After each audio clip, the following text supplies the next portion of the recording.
mensagem, nós estamos nessa série, Rendição, descobrindo o maravilhoso poder de render-se para vencer. O RPV, é o princípio do RPV, render-se para vencer.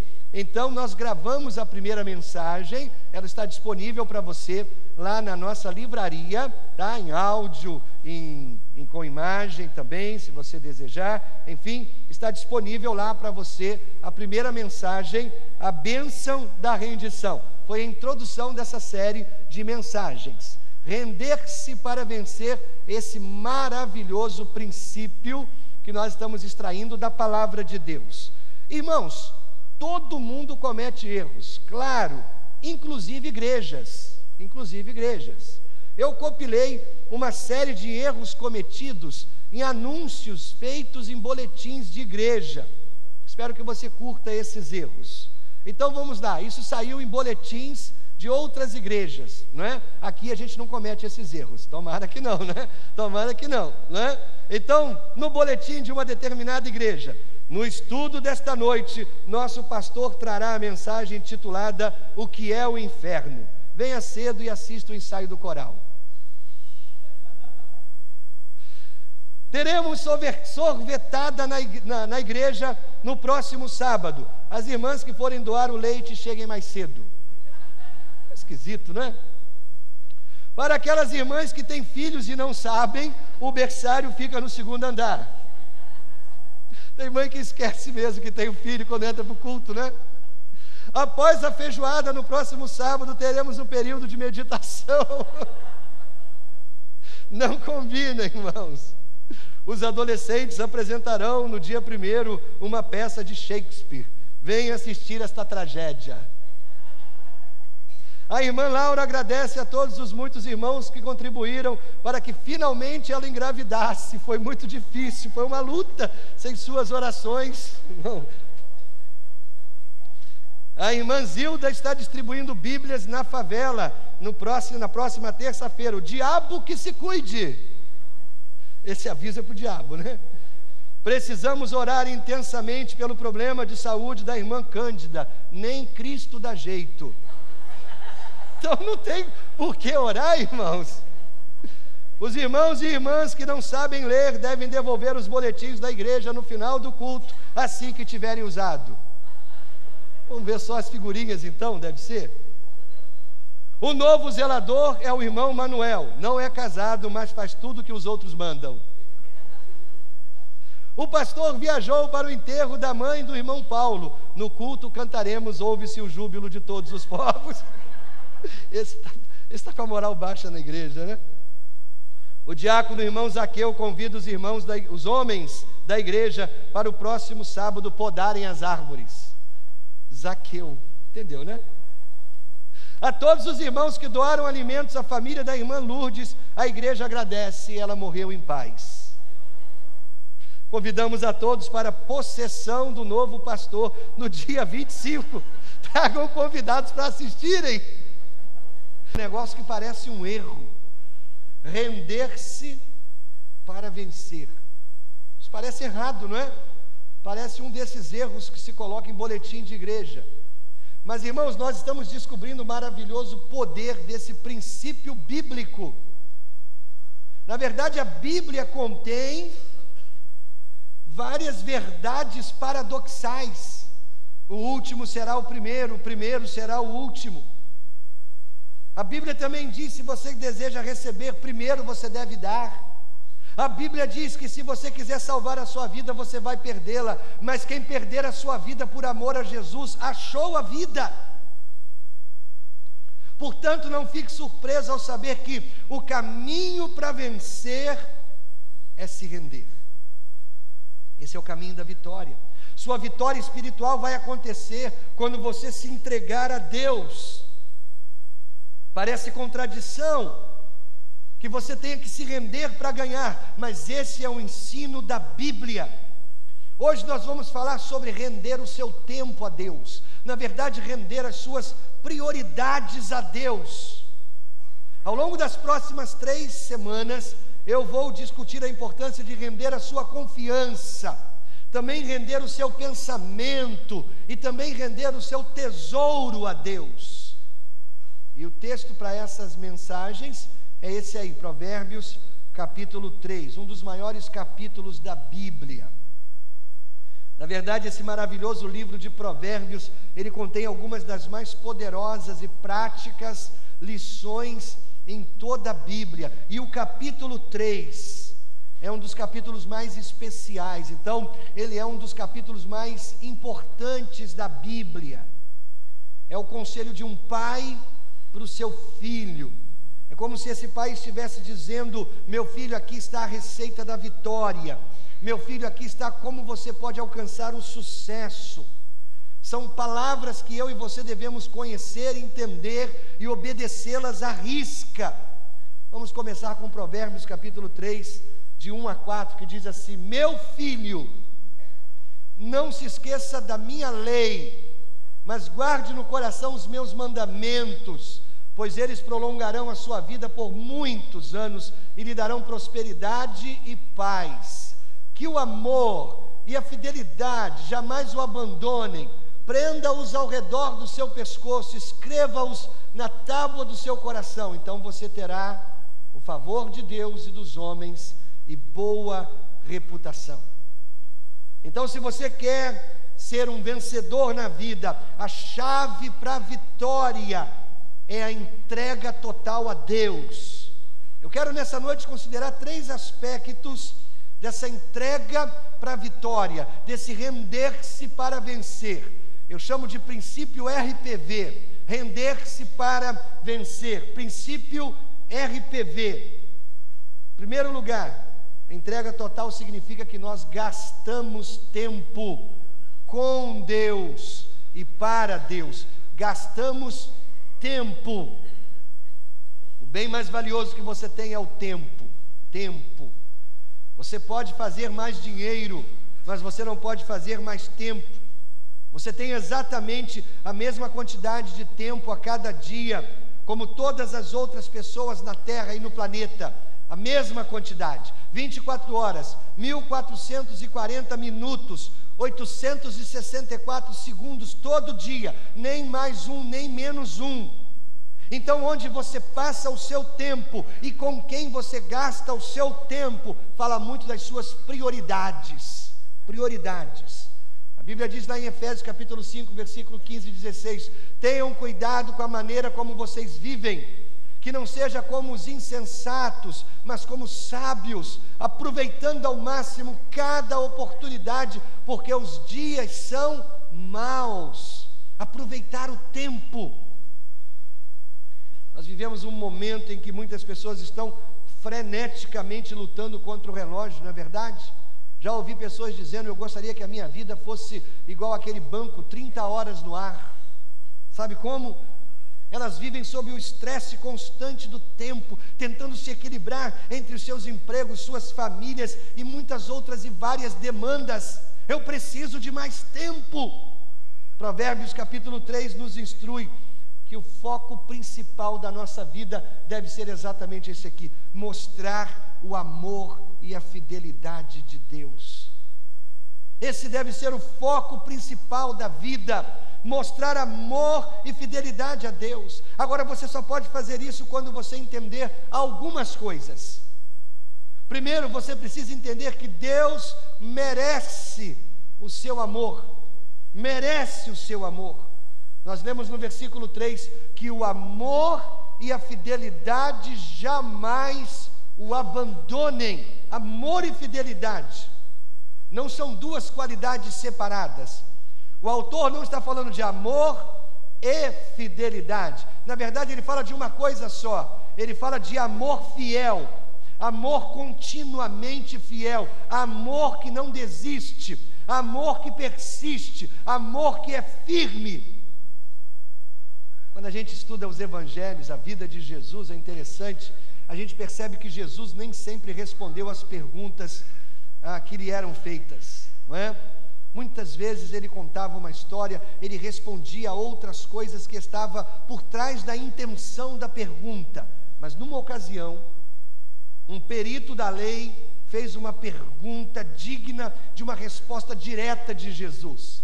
Esse homem perguntou a Jesus: Jesus, qual o mandamento mais importante? E Jesus foi rápido em responder: o mais importante, o maior mandamento é esse: ame a Deus, ame a Deus, ame a Deus.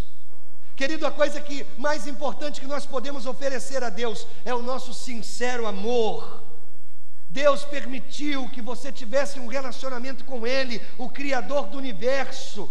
Agora, querido, é preciso ter tempo para fortalecer, para construir qualquer relacionamento com qualquer pessoa. Com Deus não é diferente. Quando você ama alguém, você vai dedicar tempo para estar com essa pessoa. Amor exige tempo. Tempo. Você ama Deus? Então, quanto tempo você dedica a Deus?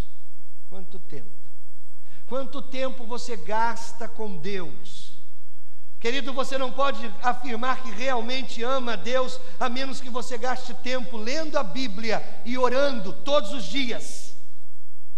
O seu tempo de leitura bíblica e o seu tempo de oração determina a quantidade do seu amor por Deus.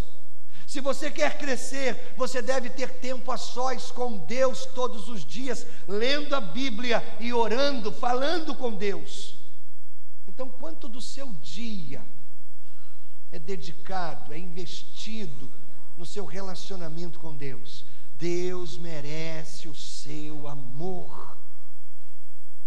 Mais ainda, se você quer crescer espiritualmente, você precisa entender: Deus exige a sua lealdade, a minha lealdade. Quando se trata dos mandamentos de Deus, o conselho do versículo 3 é esse: prenda-os ao redor do seu pescoço, escreva-os na tábua do seu coração.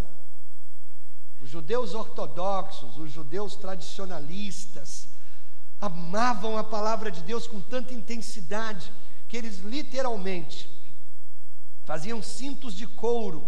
Nesses cintos de couro eles escreviam trechos da palavra de Deus, e eles amarravam esses cintos de couro nas suas cabeças, ou nos seus braços. Esses cintos se chamavam filactérios.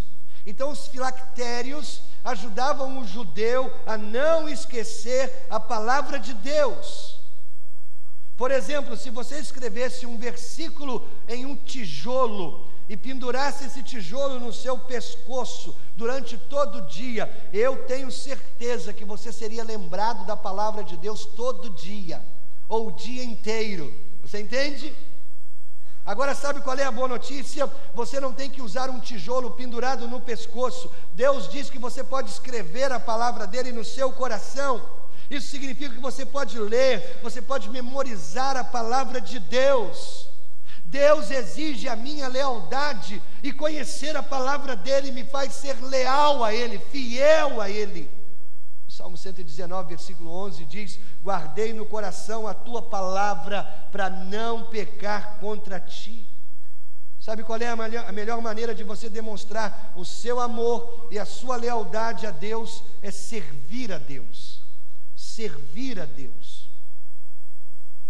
Preste bem atenção: Deus não mantém você vivo no planeta Terra para você vir aos domingos na igreja, se sentar e aproveitar o culto. Existe mais de Deus para a sua vida. E você não está vivo apenas para vir à igreja todo domingo e aproveitar o culto. Deus tem mais. Deus planeja mais. Deus salvou você para que você o sirva. Será que você já encontrou algum lugar de serviço na sua igreja? Será que você já encontrou algum lugar de serviço aqui na CIB? Existem diversas oportunidades de serviço para você escolher. Você pode fazer tudo. desde cantar no coro, a servir como recepcionista, trabalhar com os bebês, com os adolescentes, com os jovens, com os casais. Você pode encontrar um lugar para servir a Deus na escola da família, no celebrando. Você pode ser um líder de célula, você pode ajudar na visitação, você pode trabalhar com a terceira idade. Existe N oportunidades de serviço e trabalho aqui na igreja. A gente precisa constantemente de novos trabalhadores em cada área da nossa igreja. Querido, se Deus deu a você dons e talentos, que tal usá-los?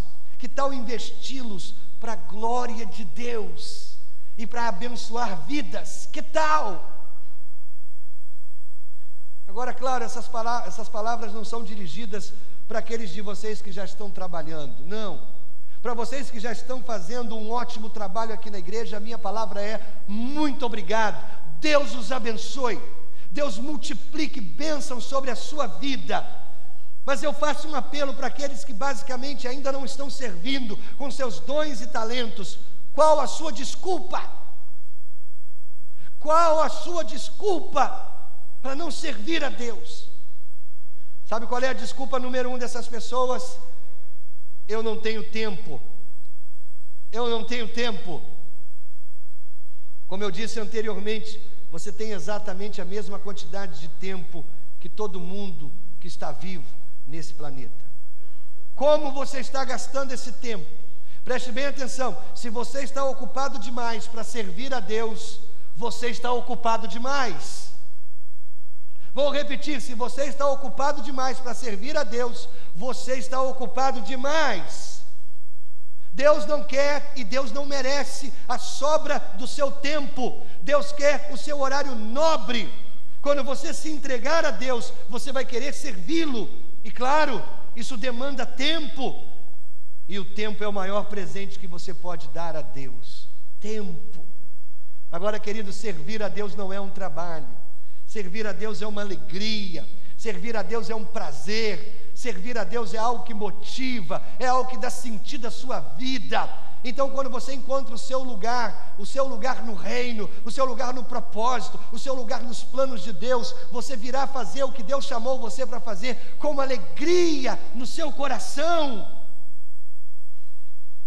Entrega total significa que nós gastamos tempo com Deus e para Deus. Segunda coisa que Provérbios 3, de 1 a 4, me faz pensar: que entrega total, renúncia total, é submeter-se a Cristo como um escravo conquistado. Escravo conquistado. Quando você percebe que você está em Cristo, você entenderá que o seu tempo não é seu tempo de qualquer maneira, não é. Você pertence a Cristo. Ele comprou você, Ele redimiu você. Por causa do sacrifício que Jesus fez na cruz, nós nos tornamos escravos dele, escravos de Jesus. Você hoje é um escravo de Jesus. Eu sou um escravo de Jesus. Sabe uma fonte dessa grande verdade? 2 aos Coríntios, capítulo 2, versículos 14 a 16, é um texto estranho, vou lê-lo para você. Mas graças a Deus que sempre nos conduz vitoriosamente em Cristo, e por nosso intermédio, exala em todo lugar a fragrância do seu conhecimento. Porque para Deus somos o aroma de Cristo, entre os que estão salvos e os que estão perecendo. Para estes, ou seja, para os que estão perecendo, somos cheiro de morte. Para aqueles, ou seja, para os salvos, somos fragrância de vida. Mas quem está capacitado para tanto? Que texto estranho. Mas você observou a expressão sempre nos conduz vitoriosamente em Cristo? Essa é a chave para a entrega total a Cristo. Renúncia. Essa imagem que Paulo escreve aqui nesse texto estranho, ela remete a um costume romano na época em que Paulo viveu. Quando um general romano conquistava uma importante vitória na batalha, ele enviava um mensageiro até Roma para anunciar a sua vitória. Em seguida, a cidade toda se preparava para uma parada, um cortejo da vitória. Incenso era queimado na cidade no dia do desfile. Se você morasse em Roma e você saísse à rua num dia de manhã e sentisse um perfume suave no ar, isso era sinal de que naquele dia haveria um grande desfile da vitória. O desfile seria liderado por músicos, e também à frente do desfile iam homens com grandes queimadores de incenso. Um exército vitorioso marchava pelas ruas da cidade, sob o aplauso dos cidadãos romanos, mas a estrela do desfile era o general vitorioso. Esse general montava numa carruagem de ouro, ela era puxada por belos cavalos brancos, e acorrentado atrás da sua carruagem, andando atrás da carruagem, vinham os sobreviventes do exército inimigo. Agora eles eram escravos do vencedor. Alguns dos exércitos conquistados seriam executados, mas outros oficiais se tornavam escravos, às vezes importantes secretários e assistentes profissionais de cidadãos importantes de Roma. Então, para alguns, aquele cheiro suave no ar era fragrância de vida, vencemos a batalha. Para outros, era cheiro de morte. Esses oficiais inimigos, eles eram o troféu de guerra, e eles passavam acorrentados atrás da carruagem do general vitorioso. Esses troféus de guerra somos nós. Nós somos os troféus da graça de Deus. Nesse quadro que Paulo escreve aqui, Jesus é o general conquistador, o herói conquistador, e eu e você somos os escravos. Nós estamos acorrentados ao seu carro. Nós morremos para o eu, nós nos tornamos escravos de Jesus. É isso que Paulo está dizendo. Eu fui conquistado por Cristo, eu estou em cadeias do senhorio de Cristo. Onde Ele for, eu vou, porque a minha vida não mais me pertence. Eu estou acorrentado ao carro de Jesus, e onde Ele for, eu vou. Meu querido, aqui está um princípio de mudança de vida. Antes que você possa ser um conquistador, você deve ser conquistado. Antes que você seja, como Romanos 8 diz, mais que vencedor, você deve ser conquistado. Antes que você se torne um vencedor, você deve primeiro ser superado. Antes que você se torne mestre em qualquer coisa, você primeiro deve ser dominado. O problema para a maioria de nós é que nós queremos ser o vencedor. Nós queremos ser o único sobre a carruagem. Nós realmente nós não gostamos dessa imagem de nós sermos escravos, acorrentados à carruagem de Jesus. É tudo uma questão de autoridade, não é verdade? Esse é o princípio ilustrado por um incidente que aconteceu na vida de Jesus lá em Mateus capítulo 8. Um soldado romano vem até Jesus e tem uma demanda, tem um pedido. E Jesus diz: eu vou até a sua casa, eu vou atender o seu pedido, eu vou até a sua casa. E o soldado romano diz: não, Senhor, não. Eu sou militar, eu sou soldado, eu estou debaixo de ordens, eu também emito ordens. Não, Senhor, não precisa ir à minha casa, eu estou debaixo da autoridade do imperador. Por isso, quando eu digo salte, os meus soldados atendem o meu comando dizendo a que altura. Quando eu digo vá, os meus soldados apenas perguntam onde. Sabe, esse soldado romano, ele reconheceu que Jesus estava sob a autoridade de Deus, o Pai.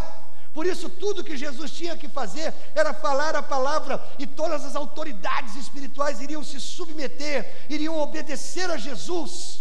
Senhor, apenas uma palavra, o Senhor não precisa ir na minha casa, apenas uma palavra e a minha demanda será atendida. Querido, quando você se entrega a Jesus, você está colocando a sua vida debaixo do controle, da autoridade, do senhorio de Jesus. Então, quando ele diz vá, a sua única pergunta deve ser: para onde, Senhor? Quando ele diz pule, a sua única pergunta é: a que altura, Senhor? Faça, a sua única pergunta deve ser: como, Senhor? Mas nós não queremos isso. Nós gostamos de dar as ordens, nós gostamos de ser o general vitorioso. Entenda, querido, que a rendição total é submeter-se a Cristo como um escravo conquistado. Provérbios capítulo 3 também me faz pensar que a rendição total é viver na vitória que Cristo conquistou. Ele conquistou. Sabe qual é a boa notícia? É que eu e você não temos que lutar pela vitória. A batalha é do Senhor. E sabe a boa notícia? Ele já ganhou a batalha. A única maneira que eu posso ter vitória é me apegar àquele que já venceu. Eu não tenho que lutar para ganhar o céu, eu não tenho que lutar para ganhar a redenção, eu não tenho que lutar para ganhar a vida eterna. Jesus já lutou, Ele já venceu, e o meu trabalho é só confiar nele, só confiar nele. A Bíblia diz em 1 João capítulo 5, versículo 4, o que é nascido de Deus vence o mundo, e esta é a vitória que vence o mundo, a nossa fé. Eu tenho apenas que confiar nele.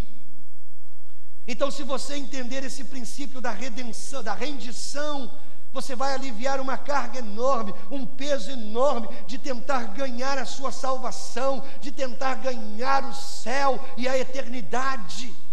Você apenas confia nele. Essa é a vitória, a nossa fé. Lembra a imagem do general? O general romano, o conquistador. Ele vem com a sua carruagem bordada a ouro, cavalos brancos à frente. Atrás, acorrentado no seu carro, vem os escravos. Nesse quadro, Jesus é o general, eu sou o escravo. Não é meu trabalho tentar correr na frente do carro, lutar pelo general, não, ele já ganhou. O meu trabalho é simplesmente me submeter a ele. Eu vou atrás, me submeter a ele. Aqui está esse poderoso princípio da rendição. O meu papel como escravo de Cristo é ficar acorrentado ao seu carro. Isso não é fácil para nós, porque nós queremos ser os únicos a andar sobre o carro, nós queremos dar as instruções, nós queremos dar as ordens, nós gostamos dos aplausos, nós gostamos dos holofotes, nós queremos estar no controle. Agora, quando você faz de Jesus o Senhor da sua vida, você entrega a Ele o controle, você dá a Ele o controle. Talvez essa próxima declaração possa soar estranho, mas quando eu pessoalmente entendo que o meu trabalho principal é ser escravo de Cristo, isso me liberta. Você vê outro paradoxo da Bíblia? Você quer ser um homem livre? Torne-se escravo de Jesus. Quando eu estou acorrentado ao carro de Jesus, é quando eu me torno livre. A minha escravidão a Jesus será o meu dia de emancipação. Eu sou livre quando eu me torno escravo de Jesus. Eu sou livre quando eu me acorrento ao carro de Jesus. No início do meu ministério, 18, 20 anos atrás, eu diria que o meu trabalho era edificar a igreja.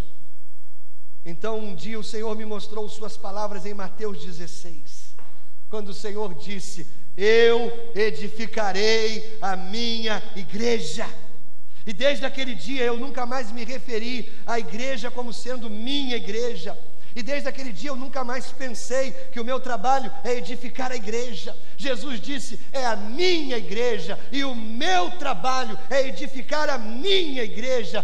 E Ele mostrou que o meu trabalho é apenas confiar nele, me manter acorrentado ao seu carro. Meu querido, deixe-me simplificar a sua caminhada no caminho da vitória. Basta ficar acorrentado ao carro de Jesus. E se você disser: oh, isso é tudo, então se você pensa que isso é fácil, então você não nunca esteve acorrentado ao carro de Jesus. Não é fácil. É preciso todo o seu tempo. É preciso fazer dele a sua prioridade. Prioridade. Provérbios capítulo 3. A gente descobre 2 benefícios maravilhosos de se render a Jesus. Primeiro, quando nos entregamos, Deus nos dá da sua graça. Você viu o que o versículo 4 diz? O versículo 4 diz: você terá o favor de Deus. Favor de Deus. Há algo que você pode ganhar que é muito melhor do que ganhar na loteria, do que ganhar o Campeonato Brasileiro, do que ganhar uma Copa do Mundo. É ganhar o favor de Deus. É muito melhor. Provérbios capítulo 12, versículo 2 diz: o homem bom obtém o favor do Senhor, mas o homem que planeja maldades, o Senhor condena. Ganhar o favor de Deus é a melhor coisa que nós podemos ganhar. Alguns anos atrás eu ia descer na escada anexa ao prédio de administração. Eu esqueci o último degrau, desci direto com o meu pé direito, bati o pé no chão, torci o tornozelo. Tive que colocar uma bota de gesso por alguns dias. Então eu tomava todo cuidado com aquele pé, para que ele ficasse curado logo, a dor passasse. Eu andava diferente, eu dormia diferente, eu entrava no carro diferente, eu tomava banho diferente. Ou seja, tudo que eu fazia para favorecer o meu pé machucado. Você quer que Deus o favoreça? Você quer o favor de Deus? O favor de Deus significa isso: Deus vai dar atenção à sua necessidade. Quando você se entrega a Jesus como Senhor da sua vida, o Senhor Jesus é uma espécie de Senhor que considera as suas necessidades. Ele não é um tirano que vai estragar a sua vida. Não. Faça um bem a você mesmo, se entregue a Deus e deixe que Deus favoreça você. Quando nos entregamos a Ele, nós recebemos o favor de Deus. Segundo benefício da redenção, quando nos entregamos a Deus, Deus nos dá um bom nome. Isso está lá no versículo 4 também.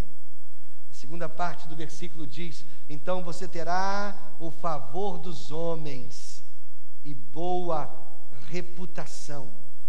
Agora, isso não se refere principalmente à sua reputação, ao seu valor pessoal ou o valor do seu nome. Não é isso, não é isso.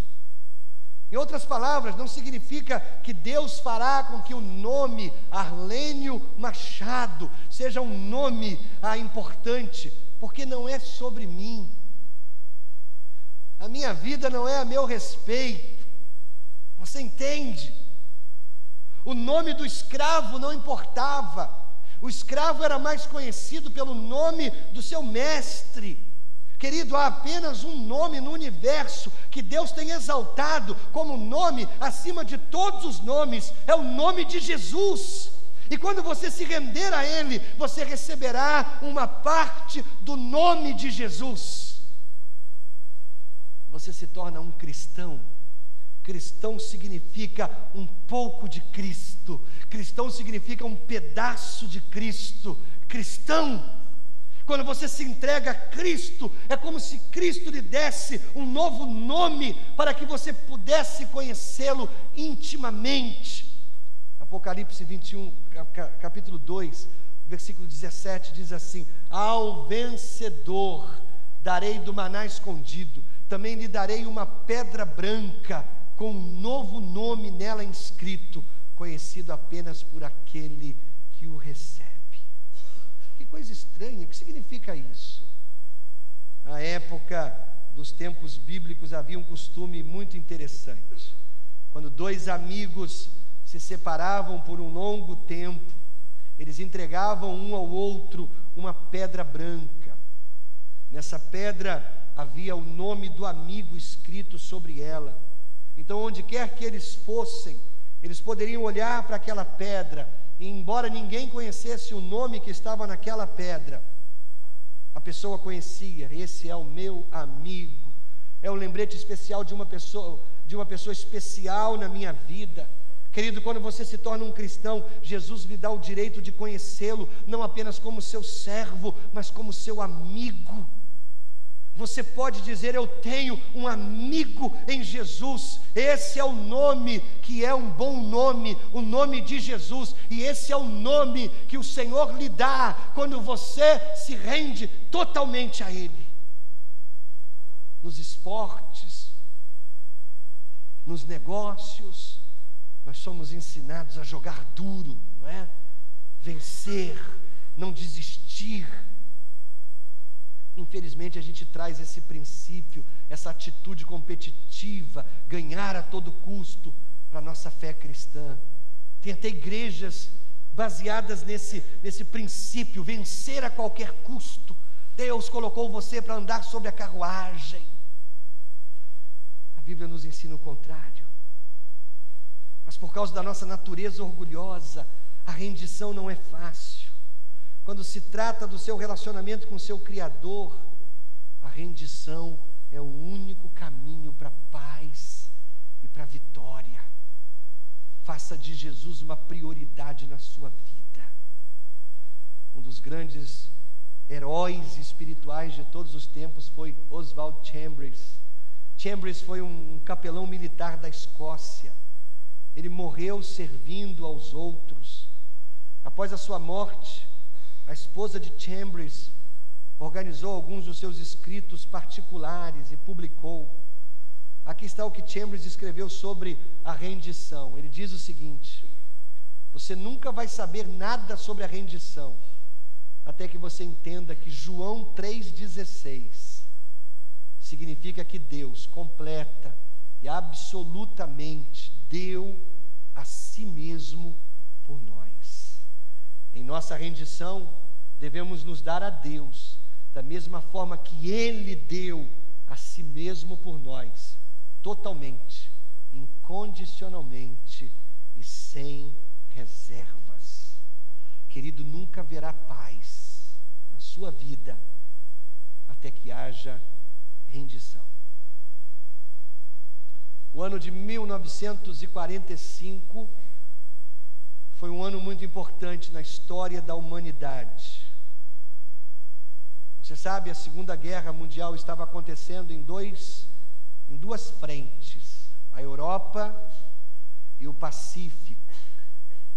Quando os aliados invadiram a Europa, os alemães se renderam no dia 5 de maio de 1945.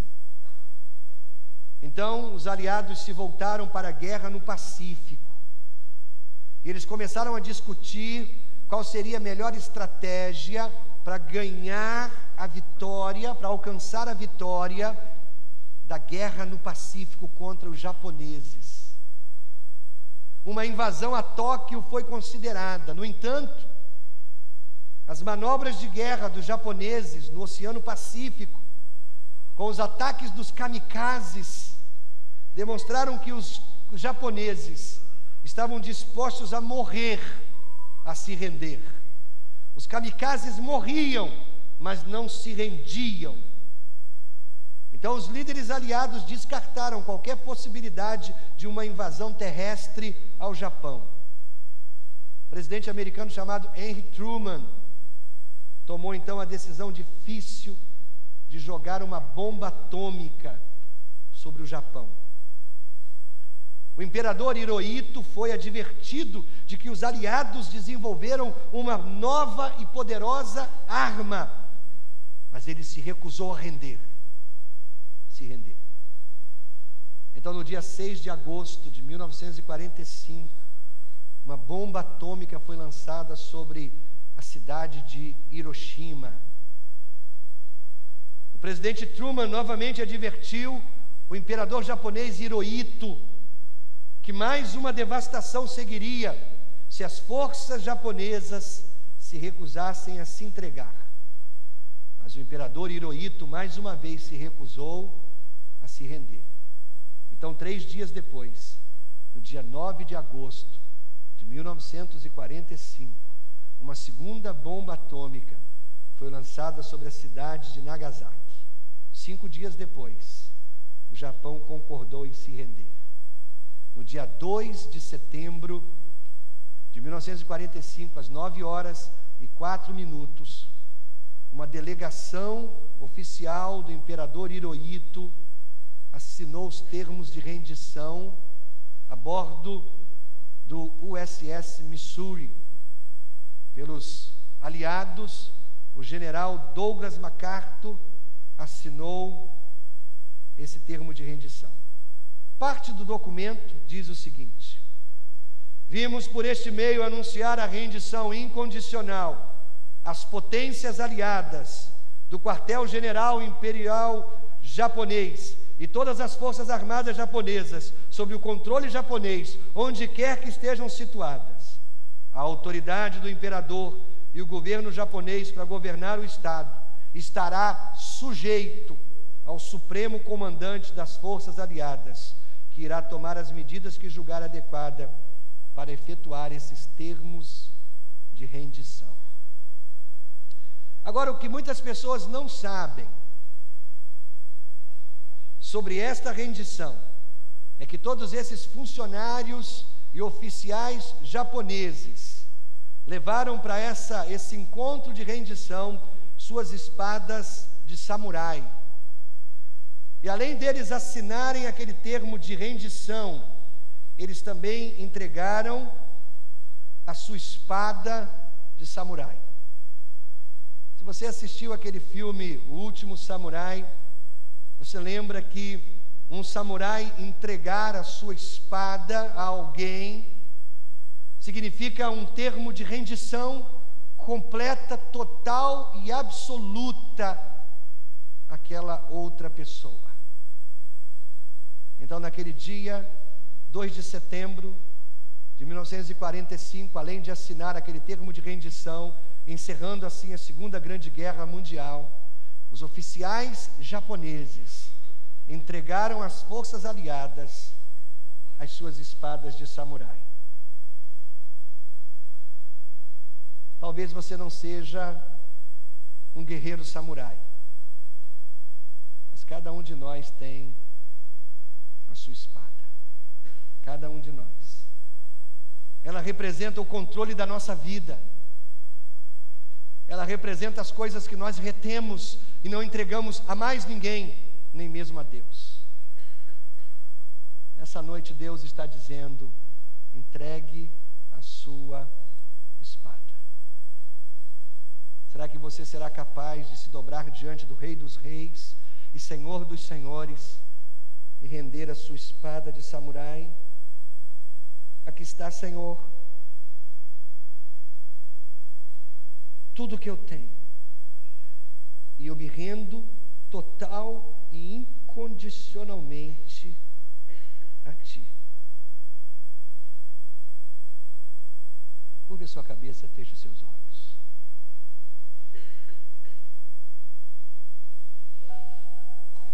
Qual é a sua espada de samurai? Qual é a sua espada? Deus merece o seu amor.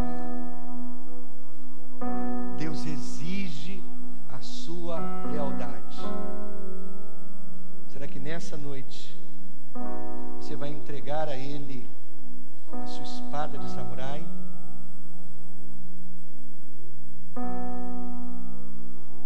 Cabeça curvada, os olhos fechados. Deus falou com você alguma coisa e você sabe o que você precisa entregar a Ele. Você sabe. Eu não sei, nem preciso saber, mas você sabe. Deus está falando com você. Nessa noite se renda completamente. E se Deus está falando com você aí onde você está,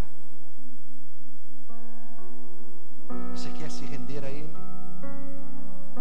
Você quer render a Ele aquilo que está dentro de você e você está guardando só para você mesmo? E Deus está dizendo: eu quero exatamente isso, exatamente isso. Se você deseja render completa e totalmente o que está dentro do seu coração para Deus, então aí onde você está, por favor, fique de pé. Fique de pé. Fique de pé. Deus está falando com você. Deus abençoe todos vocês que estão de pé. Todos vocês. Lá na galeria, Deus abençoe você também, você. Quantos mais? É preciso coragem para se render.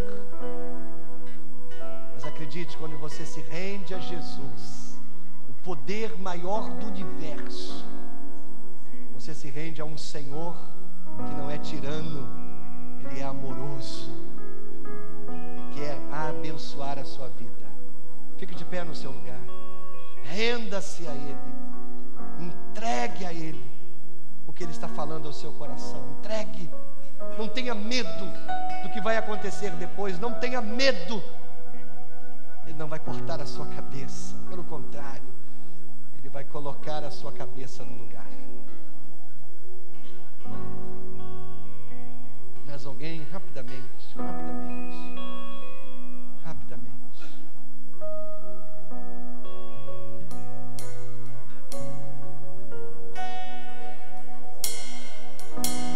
Rendemos a Ti, Senhor.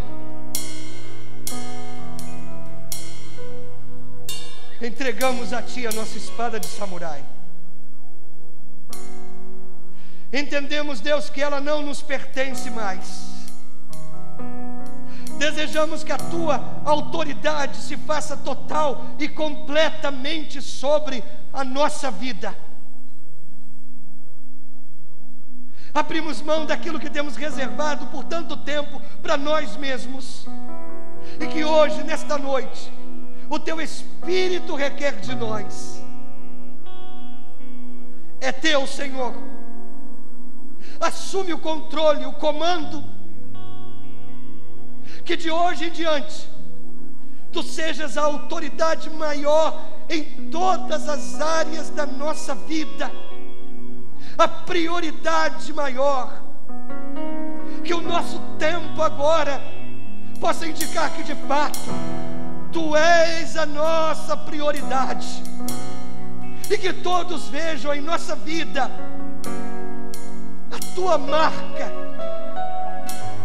a Tua mão, a Tua graça. Nos rendemos aos Teus pés, nos entregamos completamente a Ti e oramos no precioso nome de Jesus. Amém, igreja? Vamos ficar de pé, vamos cantar o refrão dessa música bem forte. Eu me rendo, Senhor, eu me rendo aos Seus pés.